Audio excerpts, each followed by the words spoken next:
कर्नाटक से ताल्लुक़ रखने वाली मारूफ अदाकारा जमुना चलबसी। जमुना, जिनका ताल्लुक़ कर्नाटक के हम्पी से है, इन्होंने अपनी अदाकारी का सिलसिला ड्रामों से किया था।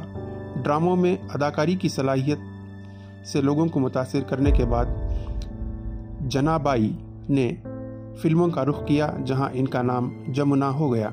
बहैसियत अदाकार, हिदायतकार और सियासतदान इन्होंने काफ़ी तवील अरसे तक काम किया और वो लोकसभा की रुकन भी रह चुकी हैं। 1955 में कन्नड़ा फिल्म के ज़रिए अदाकारी का सिलसिला शुरू करते हुए जमुना ने 200 से ज़ायद फिल्मों में काम किया।